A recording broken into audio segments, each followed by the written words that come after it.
দক্ষিণ পূর্ব বাংলায় টানা বর্ষণ ও নিম্নচাপে অন্তত 50 লাখ মানুষ পানিবন্দী, 10 লাখেরও বেশি মানুষ এখনও আটকে আছেন, কারণ বন্যা ও ভূমিধস অব্যাহত।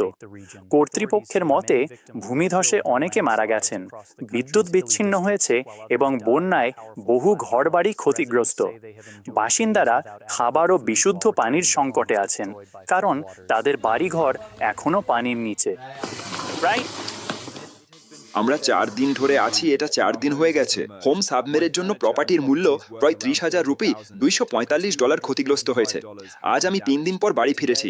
আমার বন্ধু ও প্রতিবেশীরা আমরা সবাই একসাথে পরিষ্কার পরিচ্ছন্নতা ও উদ্ধার কাজে সাহায্য করছি।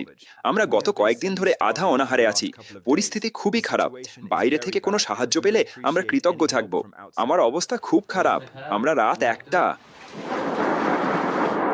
ভান্ডার ব্যানার্জি হাইওয়ে এবং ল্যান্ডস্লাইডের কারণে হিল ডিস্ট্রিক্টে রাস্তা নষ্ট হয়ে গেছে। দেশের বিভিন্ন নদী উপচে পড়েছে, হাজার হাজার বাড়ি এবং দেয়াল ক্ষতিগ্রস্ত হয়েছে, অবকাঠামো ধ্বংস হয়েছে। জরুরি সহায়তা পৌঁছানো কঠিন হয়ে পড়েছে দূরবর্তী এলাকাগুলোতে। বলা যায় এখানে প্রায় সবকিছুই ক্ষতিগ্রস্ত এবং কোথাও নিরাপদে থাকা যাচ্ছে না। বাড়ি চলে গেছে, সবকিছু ভেসে গেছে। কেবল কিছু জিনিস বের করতে পেরেছি, মেয়েদের জামা কাপড়, কিছু চাল আর কিছুটা মাখন। বাড়ির পাশে দেয়ালগুলোও ভেঙে গেছে। আজ আমি ফিরে এসেছি, কিন্তু এখন আর কিছুই নেই। আমি পাশের জায়গায় অস্থায়ী আশ্রয় নিয়েছি। আমার পাশে কেউ নেই সাহায্য করার মতো। আমি একা এবং অসহায়।